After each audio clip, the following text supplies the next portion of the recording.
தோல்வியா தர்மத்தின் வெற்றியா என்ற தலைப்பை பற்றி நான் பேச இருக்கிறேன். ராவணன் இலங்கை நாட்டு அரசனாவான். அவன் நல்ல முறையில் மக்களுக்கு வேண்டிய சேவைகளை செய்து வந்து நல்லபடியாக ஆட்சி செய்து வந்தான்.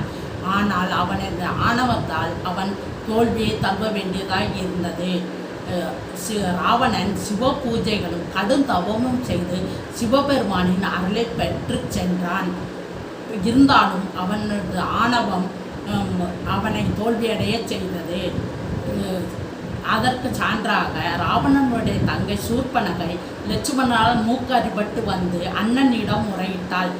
நீ சீதா பிராட்டியை அழகானவள், அவளை சிறைபிடித்து வா அப்படி என்று சொன்னாள். அப்பொழுது ராவணன் அவள் சொல் பேச்சு கேட்டு சீதா பிராட்டி மேல் உள்ள ஆசையால் சீதா தேவியை சிறைபிடிக்க காட்டிற்கு சென்றார். அப்பொழுதும் மாரிசனின் உதவியோடு மாரிசனை மானாக மாற்றி சீதா பிராட்டியை சிறைபிடித்து வந்தாள். அப்பொழுதும் அவனது ஆணவம்தான் வெற்றி பெற்றது.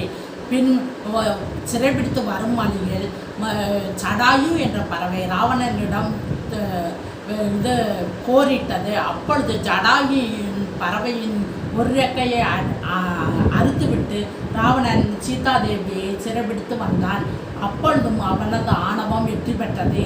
அதன் பின் ராவணனுடைய தம்பி விபூஷணன் இன்னொருவர் மனைவியை நீ சிறைபிடித்து வந்தது தவறு அண்ணா, நீ செய்வது தவறு, ஆணவம் தவறு என்று சொல்லியும் கேட்கவில்லை. அப்பொழுதும் ராவணன் ஆணவம்தான் வென்று பெற்றது.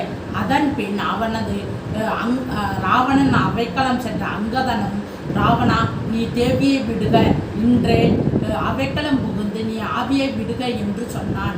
அதையும் ராவணன் கேட்கவில்லை. அப்பொழுதும் ஆணவம் தான் வெற்றி பெற்றது.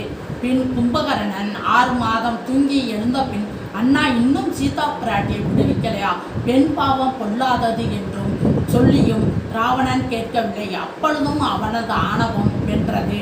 பின் ராவணனின் மனைவியாக மண்டோதரி சொன்னால் ராவணனிடம் அந்த பெண்ணை சீதாதேவியை விடுக என்று சொன்னால் அதையும் கேட்கவில்லை. ராவணனின் ஆணவம் வென்றது.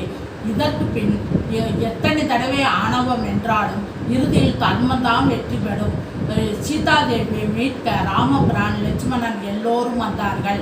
அப்பொழுது ஆதிபகவானாகிய ராமர் ராவணன் முன் நின்றார். ராவணனுடைய தம்பி விபூஷணனும் ராமர் பின்னால் வந்து நின்றார். ராமபிரான் ராவணன் முன் போருக்கு வந்தார். அப்பொழுது ராவணன் தன் முன்னால் நிற்பது நாராயணன் தான், ராமபிரான் தான் என்றும் அவர் கையால் மோட்சம் இறந்தால் நம்மளுக்கு மோட்சம் கிடைக்கும் என்று நினைத்து ராமருடன் எதிராக போரிட்டான். அப்பொழுது ராமபிரான் ராவணனை பார்த்து இன்று போய் நாளை வா என்று சொன்னார். அப்பொழுது ராவணன் அடுத்த நாளும் அதே ஆணவத்தோடு வந்தான். வரும்போது ராமபிரான் அம்பை எய்தான் ராவணன் மீது. அப்பொழுது தலை துண்டித்து விழுந்தது. விழுந்தவுடன் 10 தலையாக ராவணனுக்கு மாறியது.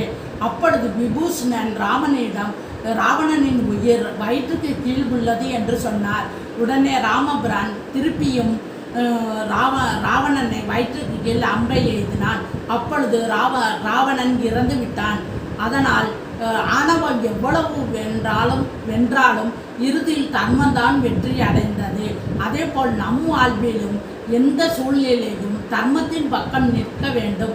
ராமபிரானை தினமும் நம் பிள்ளைகளுக்கு பாடமாக கற்றுத்தர வேண்டும். ராமாயணத்தை படிப்போம். நன்றி, வணக்கம்.